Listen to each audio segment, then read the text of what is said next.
xiqqoon nurra salphata jettanii yaada yoo dubbachuumti nurra salphata jettanii yaada carraa kana nu laachuu keessaniif baay'ee galatooma garuu asirratti waan akka oromummaa tokkotti amsa isinii dabarsuu barbaadu namni kamiyyuu yaada kiyya kan ibsachuu barbaadu namni kamiyyuu qaama kanarratti itti gaafatamummaa fudhata itti gaafatamummaa seenaa jechuudha kanaaf abbootiin gadaa qeerroon qarreen jaartiin jaarsi hunduu wanta kana dhaabbatee qaama sadaffaa ta'e waraana kana dhaabsisee dirqisiisee dhaabbolii Oromoo kana yookaan gar tokkotti fidu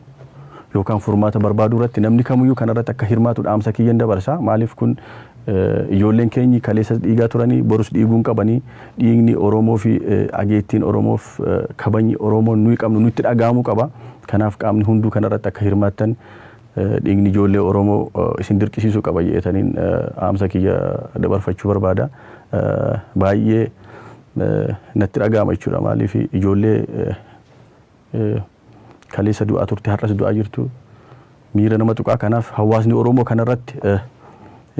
furmaata itti laachuu qaba jechuudha furmaata kan itti laatu qaama sadaffaa ta'ee dhaabatee dirqisiisee yookaan dhaabbolii kana iddoo tokkotti fiduu yookaan immoo nutu aangoo isinii laata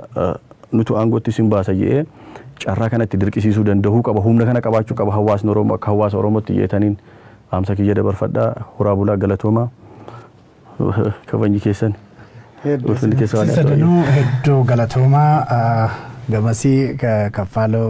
tafarra simmoo lammii beenya akkasumas daawit abdataati